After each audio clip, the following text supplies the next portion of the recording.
was the first coach ever to let me hold a national champion trophy. So happy to be here with Curt Fitzpatrick here this morning on Wake Up Call. And for those of you that don't know, let me tell you here, when I was down in Florida with my dad, we go down every December, spend some time together in Disney and Universal area. And Pops and I were at Miller's Ale House in Orlando, and we were watching Cortland. And we were watching an instant classic, a fantastic game, national championship game, pound for pound, back and forth, like a basketball game when you're talking about like 1 point of separation, and a team that trusted in themselves to just go for it, go for the victory, and were able to do that. The head coach of that team, Curt Fitzpatrick, winning a national championship, bringing it home to upstate New York for Division III football, and then moving forward to Division I and becoming the head coach of the Colgate Raiders. So I haven't gotten to tell him this until right now when I get to look at his face and say this, but Coach, for all that you've done for upstate New York, for everything, all your hard work, dedication, determination, I know you'll say the players, I know you'll say the staff and the administration and people that have helped you along the way, and I respect that. But for what you did to bring a championship to Cortland, I thank you. And for staying in the state of New York, challenging yourself, moving from D3 to D1, and being at Colgate with the Raiders, another school I respect. I am hoping nothing but the best for you, and I'm very happy that you have been a part of our history and you've chosen to lead not one, but two programs that mean a lot to upstate New York. So with that being said, welcome to the show. Well, thank you. That was quite an introduction, Dan. I appreciate that. And yeah, it's that was such a fun run at Cortland. That you describing that game just brings back a lot of memories. And I probably wouldn't be here as the head coach of the Colgate Raiders without that game and that team. So yeah, thanks for that. And honestly, Central New York. I grew up here. I grew up in Fulton.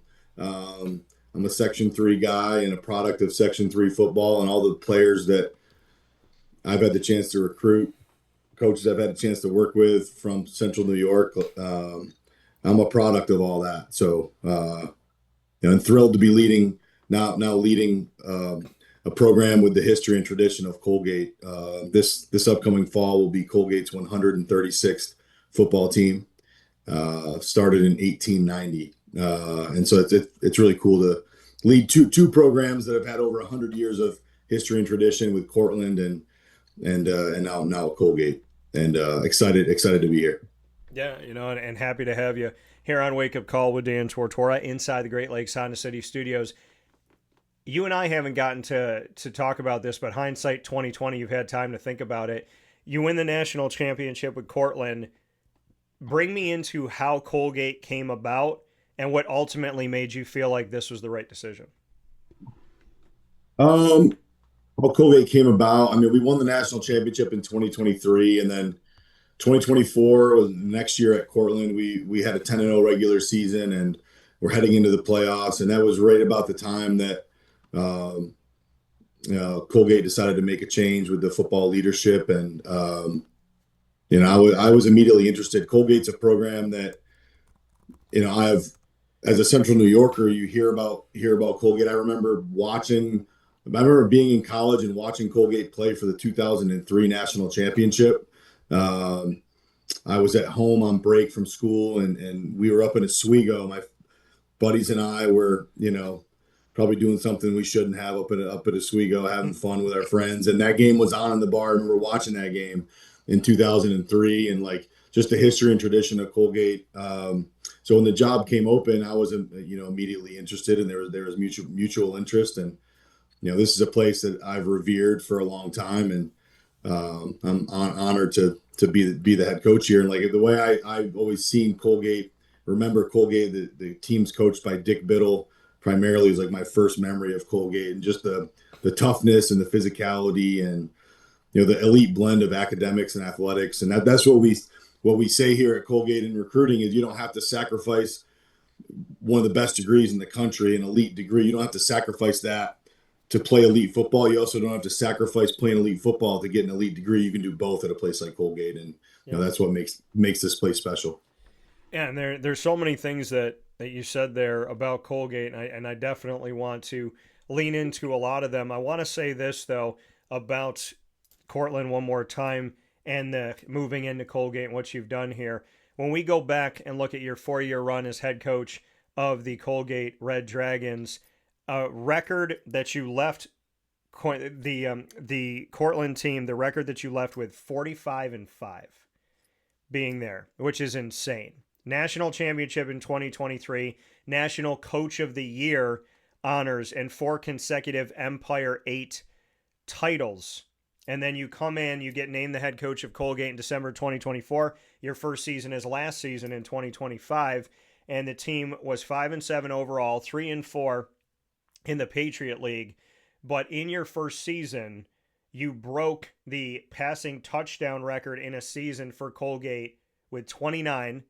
3,294 passing yards were the most in a decade for Colgate, and 400 plus yards of total offense, 6 times matched the best single season production for Colgate in almost a decade, dating back to 2016. So you look at everything that happened at Cortland, and then the offense in your first season at Colgate woke up, set records. Why? Bring me into what was happening with the foundation that you implemented and why the offense got going so well in your first season. I think we had some.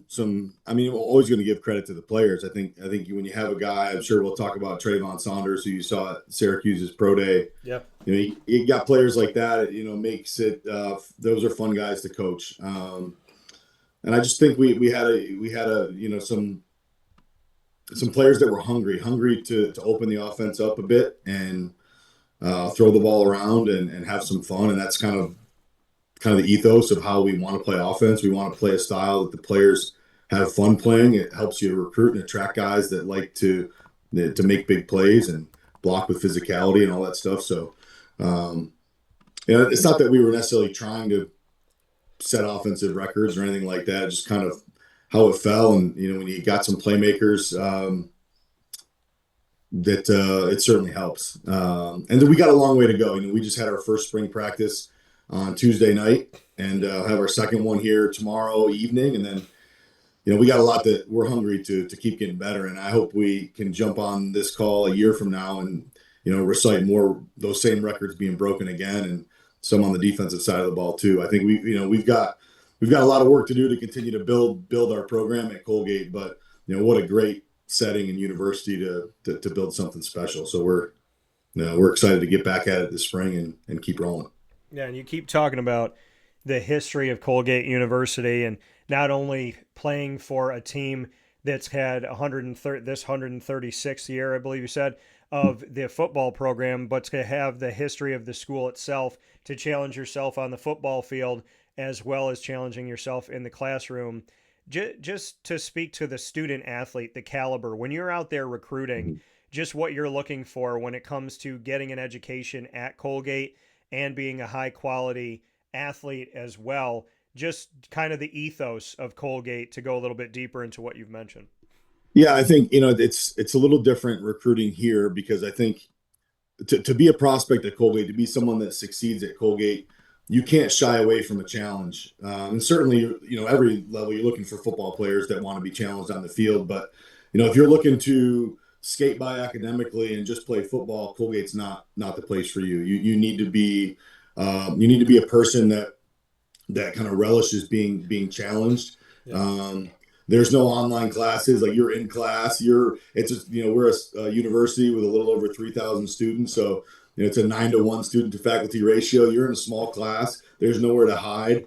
You've got to be willing to participate and be intellectually stimulated and involved with your classmates, and understanding that's why Colgate alums are so successful when they leave here, because they're prepared to solve problems and be challenged and rise to those challenges. And I get excited to recruit students that want that.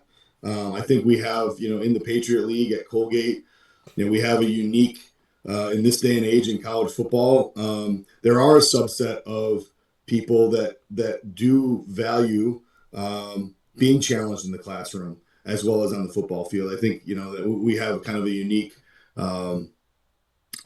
place in the college football landscape, and that, it's not all about NIL. You get a degree from Colgate, it's going to pay you a lot more than an NIL can pay you at the FCS level, anyways. That can pay you for 4 years. You know, you're setting yourself up for a lifetime of success. And this is a great place to coach because of that. You know, that's what I grew up as a Division III coach in non-scholarship. So now that we can offer the kind of education that we do at Colgate and still, you know, be able to get scholarship level football players, I think for a coach is the best of both worlds. Yeah, and like you said, I mean, Division I AA, your FCS, and you talk about, hey, NIL, whatever you're going to get for that, a degree from Colgate's going to pay you a lot more over time. Do you dip into the NIL world? Do you find yourself trying to create a plan when it comes to that? I mean, how does Colgate attack that? How does this football team attack the fact that collegiate athletics has done what they said they were never going to do, which is pay players? Yeah. So the Patriot League and which Colgate is a charter member of the Patriot League, Yeah. and the Ivy League are two leagues that opted out of the house settlement. So, you know, NIL, I think when people say NIL, I know it's kind of taken on a life of its own over the past few years. Like there's really two things. There's revenue sharing, Yeah. which is direct pay to players. And that's, you know, came about when the house settlement got passed through, and then there's pure NIL, which is, you know, marketing, name, image, and likeness tied to businesses and corporations. The Patriot League and the Ivy League opted out of the house settlement, so, you know, rev sharing is not something that Colgate does or any other core Patriot League team or Ivy League university. And so the NIL that exists in the Patriot League and the Ivy League is more your pure, what NIL I think was probably meant to be when it first came about, which was a pure marketing value of your players. And so we do a little bit of that, but not a lot. And that's kind of happens kind of organically through relationships with businesses and alumni who have businesses. That's that type of thing, something that's not forced.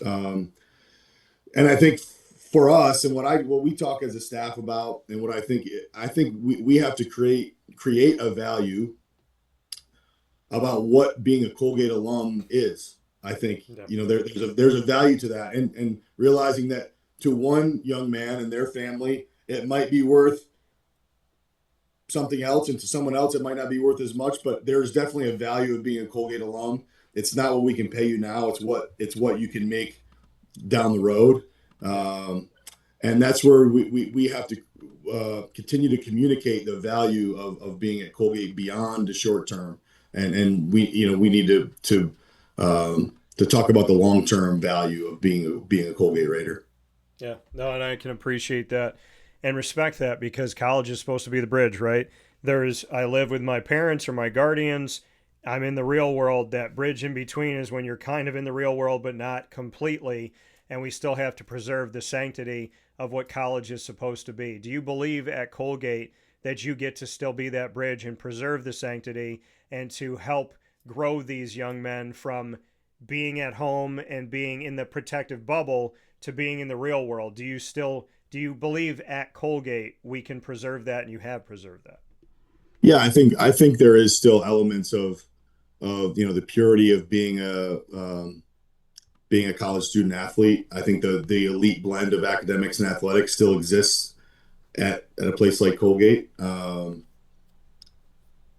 well, you know, I don't want to, you know, all well, you know, there is a modernness of, there are some elements of the modern, you know, college football Division I landscape here too. But like I said before, I don't think you got to sacrifice getting an elite education, and you're not going to come to Colgate and just go to class online and skirt through it and just get on the field. And I think if guys want that, they're not going to like it here. And so we own that in recruiting. We look for players who want to be challenged. We don't really sugarcoat that. But on the back end, that's where the value is created here. You know, through the relationships, through our alumni network, you know, through the education that you receive, the skills that you develop here on the field, and especially off the field. Curt Fitzpatrick here with me, Colgate Raiders head football coach. We're heading into the 2026-27 season. Spring ball has begun. So there's a bunch of things that I'm looking at right now, big picture as well as directly with Colgate. Let's go into spring ball. I know that everything's a competition, right? Whoever had a job last year doesn't mean they necessarily have that same job this year, but I want to really take a look at leadership on offense, defense, and special teams for you coming into spring ball. That quarterback position is circled. You're coming off of a record-setting year for Colgate with 29 passing touchdowns and the 32 plus 100 yards that you have when it comes to the offensive side of the ball, and passing that ball has obviously been something huge for Colgate, something to build upon. So bring me into the quarterback, and then I'd love to know about defense and special teams, who some of those leaders are and catalysts are as we go through the spring. Yeah, quarterback will be an interesting battle as we build through the spring and into fall camp. We have a guy, Jake Sterney, who's a rising senior, played a lot for us last year, played great against Syracuse in the Dome in the second half of that game, threw a couple of touchdown passes, and started many games for us last year. He wasn't our starter to start the year. We had some injury issues, and Jake played extremely well, but we want the guys, the other quarterbacks to compete. Two guys, Jackson Kilberg, and then we have Joey Tommaso, who's a New York guy from Waverly High School down in Section 4, state champion. He's been down at William & Mary for the last 2 years, and he just transferred in this spring. So we want to make it a competitive environment. That's how I think is the best way for guys to rise to the occasion, is make them a little uncomfortable and make them feel that their practice reps matter. Because as a quarterback, if the first time you ever feel like you got to have it is in a game, you're probably not going to be good enough to execute at the level that we need, especially in the style of offense that we run. So I feel good. We have having a senior guy who's played a lot, and Jake. Jake Sterney's played since he was a freshman here and has played every year. So he's got a lot of experience and bigger and stronger. His best football is still ahead of him, and then we've got some younger guys who are hungry to compete, and we'll see what we got. But I like the way the group is shaping up, and I think we'll see a big jump in our quarterback group from spring practice 1, which we just saw the other night, to our spring finale or spring game at the end of April. We'll see. I hope see a big jump in the consistency and the way those guys deliver the football to our playmakers. And then as far as defense and special teams, who is this team kind of built around in the spring as we step forward? Yeah, defensively, that's where I'm probably most excited about in terms of areas of improvement for our team. And we returned so many guys that played last year. 9 of 11 starters are back. We were such a young football team last year, especially on defense. Offensively, we had some older pieces. Defensively, we were young, and all the reps that those guys got, led by our linebacking core. Trooper Price was a captain last year as a junior, as an inside backer. Christian Magliacano, who was those two guys. So Trooper will be a senior. Christian Mags will be a junior. Those two guys are starters all last year. Great players in the Patriot League. I think they're both all conference caliber guys, and to all the pelts they have on the wall, the reps they got last year will be huge. Our entire secondary, led by Tymir Wynn, who was an all-conference, all-Patriot League player, back for his senior year. So all the corners are too deep. We have four corners that got significant playing time last year that are all back, and 4 safeties that got significant playing time that were back. One of our most experienced safeties, Josh Steinspring, was unfortunately out for all last season with a knee injury. He's back, so we get some depth and some experience, and I'm really excited for that group to take a step forward. To your point that you made before, the education that you get at Colgate, do you feel that helps to create an atmosphere that you do have these upperclassmen, you have people that are learning through the program for 3, 4, 5 years? For you, is that education at Colgate University really a piece of the kind of recipe, the glue, so to speak, to keeping somebody around so that we can talk about returning 9 of 11 starters on defense. Yeah, I think I do think so. I mean, other people may disagree with me, but I think you're at a place like Colgate when you get on the back end of your academic career and you're staring down 1 year left until you graduate. Like there's a lot of value in that. Like you're leaving something on the table if you transfer out, and there's no doubt about that. And so I think at this in the Patriot League at Colgate, in the Ivy League, you don't see as many guys leaving before they're done with their undergraduate degree. Now in the Patriot League, sometimes unless it's a medical reason, you can't use a fifth year. So you've got 4 years to play. So you'll see a lot of our guys that transfer who have a year of eligibility because maybe they didn't play more than 4 games in their freshman year or whatever, and they have that redshirt year. Yeah. They're not allowed to use that at Colgate. So they would then, as a graduate transfer, go someplace else and play. Not because some guys would love to come back, but they just don't have that option. And so I think that's a great thing. I think it really incentivizes them to graduate, not only for for the obvious sakes of graduating from a place like this and what that does for you from a career standpoint, but they still have a lot of times have a fifth year that they can use elsewhere. So you'll see a lot of Patriot League guys, a lot of Ivy League guys who will graduate for that last year. That's not necessarily a negative on the program they're leaving. It's that they can't return, and they're really good players, and they can go play someplace else, play at an FBS level, and go prove themselves and have a lot of fun. So we lost one player to the transfer portal. Our roster is. We probably have as much roster continuity as any team in the Patriot League. We have some great teams in our league, some great teams adding to the league with Villanova and William and Mary coming into the league. Richmond came into the league last year. So, I like our roster. We lost one guy to Boston College, a receiver it's just tough. He called me in tears. Telling me that he was going to go into the portal because he wanted to stay with his buddies, but he was one that got they get paid, they get offered a lot of money, we wish him all the best.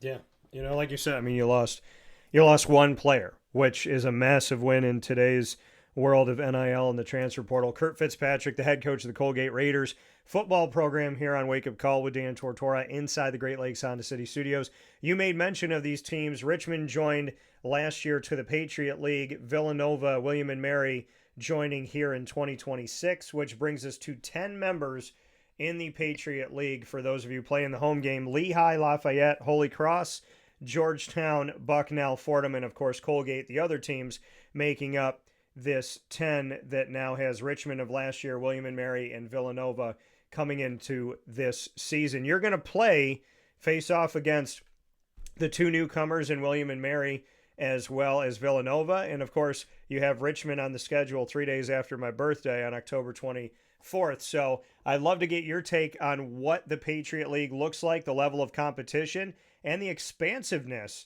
of this conference, knowing how it's kind of stretching itself out, getting into a lot of major cities, and just what it means for the Patriot. Yeah, I think I'm excited to expand our brand of football. I think you've got some really good athletes and really smart young men who are playing at a really high level. It's very competitive. You look at a team, the team that's won the last two Patriot League titles in Lehigh, just a tremendous football team, physical, smart, tough. And now adding Nova and who's a perennial playoff team, and William and Mary and Richmond, like these are teams that have had historical success and have won national championships at the 1AA or FCS level. And adding those to, I think it says a lot about the Patriot League for programs like that seek out our league and want to be in a league that's known for a blend of academics and athletics. I think I mentioned a few minutes ago, I believe the Patriot League is a unique space and that it's scholarship football. But getting a degree from the school you're at still matters a lot. And I think, it's attractive to elite institutions like Villanova and William and Mary and Richmond that this is a home where they can play in a league and play great football. and compete at the highest level in the FCS and compete for national championships, and also recruit players that are, extremely high achieving academic people as well. And it's an elite blend of both. And now I think having 10 teams in this expanded league, I think can be a multiple bid playoff league. Yeah. And I'm excited to keep growing our brand of football. Well, I mean, Villanova comes in fresh off of being in the final four teams in the FCS bracket this past season. I mean, just to speak on Villanova alone, when you know that they're coming into the league, that had already been reported, to see them make it one step out of going and playing for a national championship, just what that says, with not only having Villanova because it's in Philadelphia, the brand of it, but to know that they're coming into your conference and, like you stated, hopefully have a multi-bid Patriot League with a team that just made the Final Four. Yeah, I think it raises the profile of every school in the league, and it also means that we're all going to have to get better, and that's great. Like, you want to be challenged. I think the best players that we recruit, they're going to love playing in this league more than they like playing in the previous iteration of the Patriot League. I think the most competitive guys want to play want to play great teams. We played Villanova last year in a non-league game, and early in the year down there, and what a great environment. It was a tie game late. We lost by a touchdown. That was the week before we had to come to the Dome and play against Syracuse, and so they played Villanova and Lehigh, met in the FCS playoffs last year, and it came down to the wire. I think adding a team like Nova is going to be an outstanding addition for our league, and it's going to make everybody rise to the occasion, and going to make every week a dogfight, which is that's what you want in a conference. You mentioned the Dome, Colgate coming to play Syracuse this past season in 2025.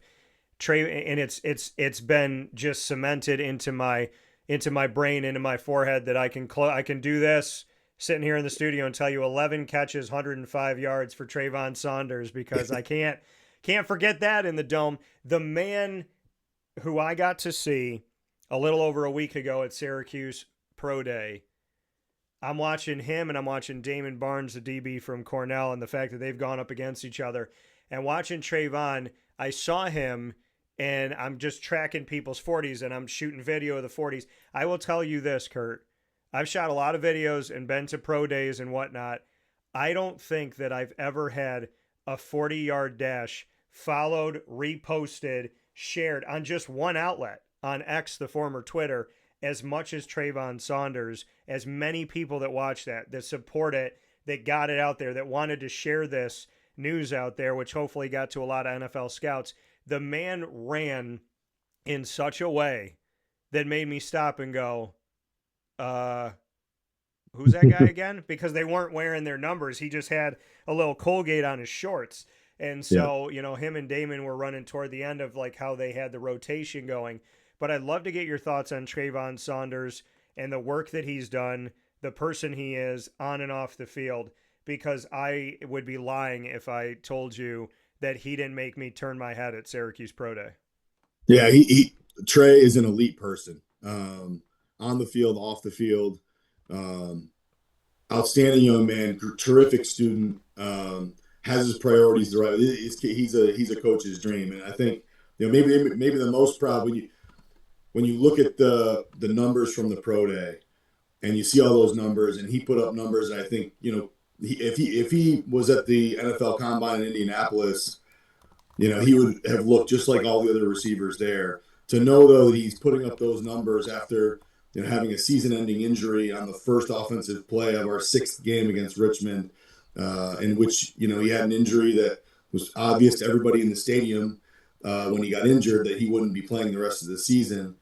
For him to rehab and come back, and a week after he had surgery, the following week, and the week after that, he was on his scooter on our sideline. We gave him a headset, and he was an assistant receivers coach, because he just wanted to give everything he could to our team and help his teammates, and the way they respond to him. He's got elite traits as a football player. He's got elite traits as a human being.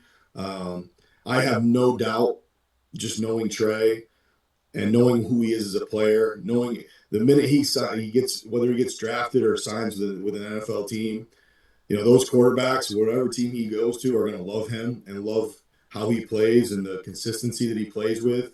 Those organizations are going to love the type of person he is, and he's going to be playing on Sundays someday. And I don't even know if he's fully healthy yet, Dan. I think the way he ran, that's where he didn't have a ton of time to train. That's all just natural God-given ability.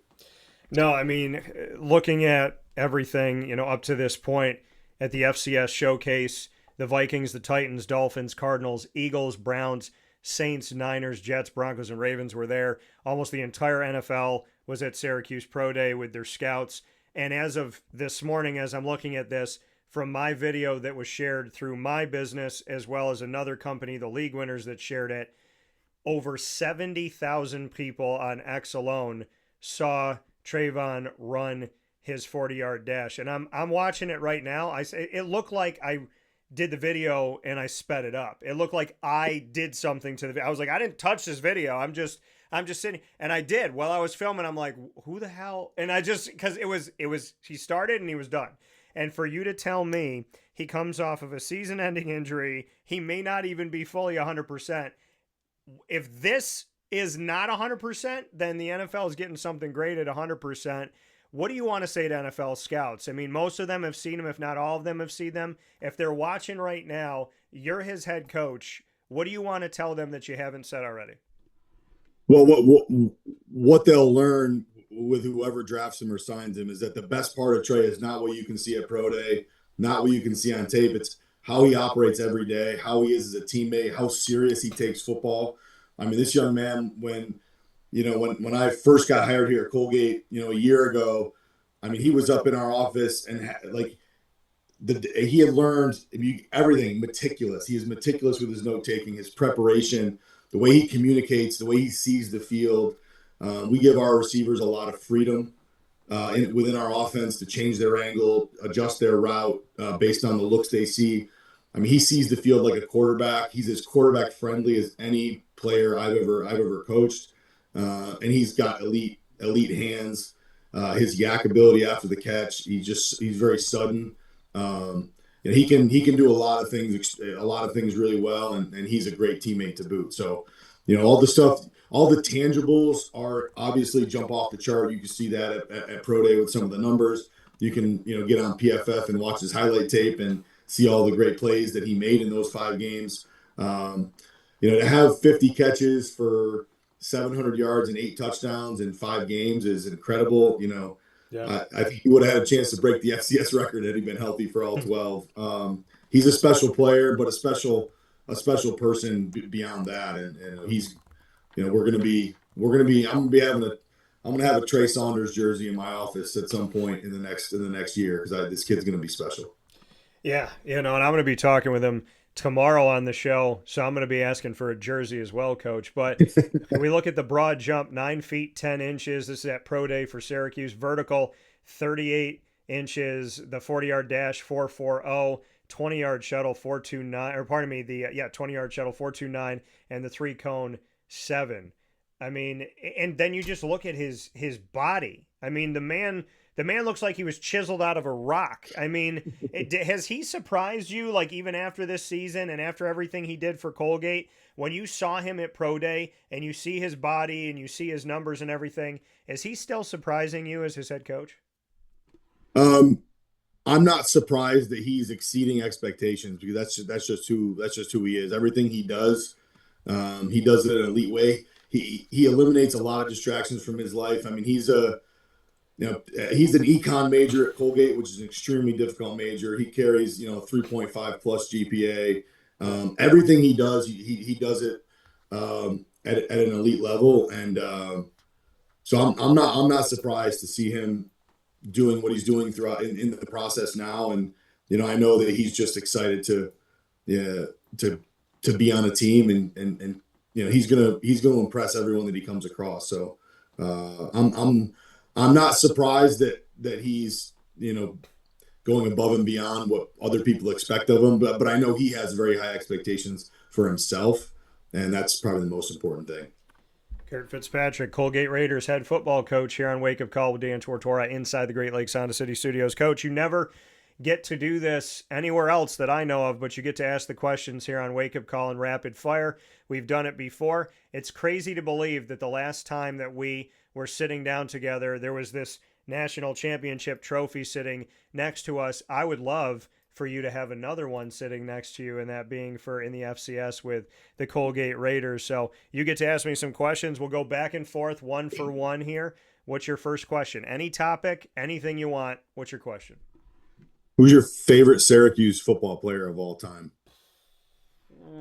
Donovan McNabb. I met him. I talked to him. Never forget what he said to me. Off camera to my right, I have a Tully's coaster of his signature. He signed the back of it. My mom and I were at Tully's with my dad, and we looked at him, kept watching him, and I was like, I think that's Donovan McNabb. And my mom's like, yeah, I think you're right. And my dad's like, you're both are nuts. Like, there's no way he's working at Tully's, whatever. So we went up to him when we were leaving, and he was at the host stand. And my dad goes, I'm going to the car. You guys are nuts.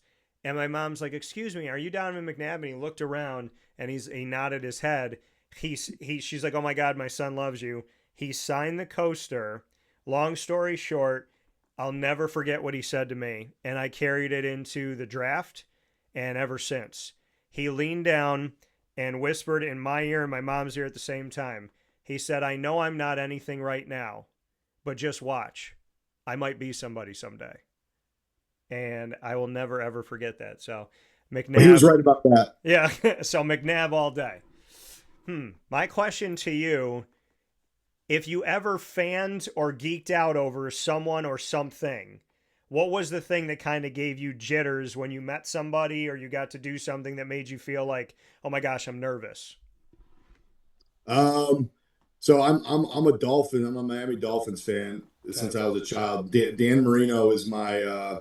I was a quarterback growing up, and Dan Marino was my idol. I met him at a Bills game, and I was an adult, so this is kind of embarrassing to say, but I met him in like the Jim Kelly suite at the Bills Stadium there. Like he was watching. He was like, he works for the Dolphins at the time or still does, but he was with it. And I like ran into him in the hallway, and I couldn't utter a word when I was face to face with Dan Marino. So my 10-year-old self is probably ashamed of that. But. Well, I can tell you he was my first favorite player of the NFL, so I understand. Yeah. What's your next one for me? Can we talk some Syracuse basketball? Have you talked like that on the show? Yeah. I grew up in Fulton. I grew for Syracuse basketball my whole life. I'm very excited that the GMAC hire. Give me your take on that. I guess that's not a question, but. Yeah, I mean, I've written a lot of things about it and talked about it openly. To me, it was the decision to make. So, they attempted to go out of the program from everything that I understand with Brian Hodgson, who was at South Florida at the time, now Providence, and with Josh Schertz of St. Louis. But to me, Jerry's more than proven himself. He will ignite the fan base. I think there'll be 20,000 people at the first game. I think people are going to be excited again. And I love the hire because I think he is a good motivator, good human. He hasn't lost who he is. And I know that by how he's treated me over the years. So I think the lack of ego, the desire to win, but to do it the right way, to get the right people together. I believe in Jerry so much, Curt, that I have said multiple times this week on the show, if you boo him in the Dome and you live in Syracuse, I want you to put your house up for the market and I want you to leave. So I am a big fan of Jerry, and I'm happy that he came home.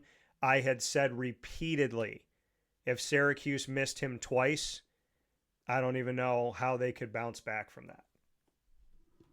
So yeah, excited as well. Hopefully they can get another Fulton guy, Gavin Doty, out of the portal. That'd be nice. Yeah, I've already said to make that phone call. So my question for you, and then we'll have one more after this. My question back to you: if you're a Syracuse basketball fan, give me your all-time starting five. My all-time starting five. One of my favorite players of all time is C.J. Fair. He'd have to be in there. Okay. Derek Coleman. I grew up in the '90s, so I don't know. Way back, I don't know some of those. I've never seen some of those guys play, but Billy Owens would be one. Okay. So that's three, right? So we've got a power forward, a center, a small forward, and C.J. Fair. Other guys that I loved, Andy Routens. Okay.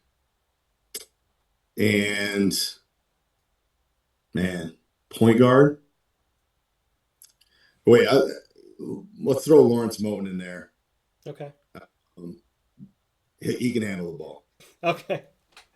That's fair. The socks as a kid, playing youth basketball, you get the high socks. That was everyone was emulating that back in the day. I always wore my socks high, and I didn't know that I was emulating. My favorite number is 21. So I didn't know I was emulating who would end up becoming a friend of mine over the years, and somebody whose birthday was yesterday. So once again, happy heavenly birthday to my buddy Lawrence Moten, and we miss you, brother. God bless you. What's your final question for me, Curt? How's your golf game? Better than it used to be. So I would say I remember I was playing in a tournament for my alma mater, Marywood, in Scranton, and it was the first hole that we were at, and I teed off, and I just hit the ball, and it sounded good, but I totally lost it, and my teammates were watching, and they're like, wow, they were like, good drive, straight. They're like, that was good. I dropped my club on the ground and I said, I retire. So I can say comfortably, I consider myself to be Mariano Rivera-esque in the golf game. Get me to the green and I will bring you home. So I'm the guy who I got a bunch of birdies, go after the eagles. I'm the one that if we're captain and crew, I'm the closer is what I would say. My question back to you, my final question for you, Curt. Food-wise, let's go food. I have my own sandwich at Mother's Cupboard, and I've designed my own sundaes at Carvel. So if we were to make the Fitzpatrick, what meal would it be, and what restaurant would it be at?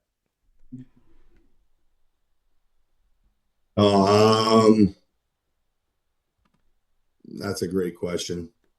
Chicken wings of some kind. Okay. Where would it be at? I don't know. A lot of good wing spots around. I don't know if I can answer that. That definitely, like one meal, it would be some good chicken wings. Okay. Do you have a flavor or no? I like a char grill with like a hot house kind of blended sauce. All right.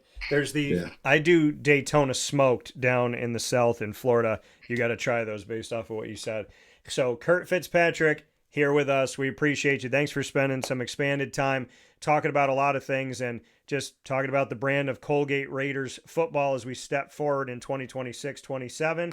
I'll look forward to talking with you soon, Coach. I got to talk to you off the air because I got some ideas and I know spring game's coming up here in April, but I appreciate your time as always, and I thank you for always making time for me and always just being a kind person in the game. It means a lot. Thanks, Dan. Enjoy your conversation with Trey. Thank you. I will. I'll talk to you soon. Take care. See you.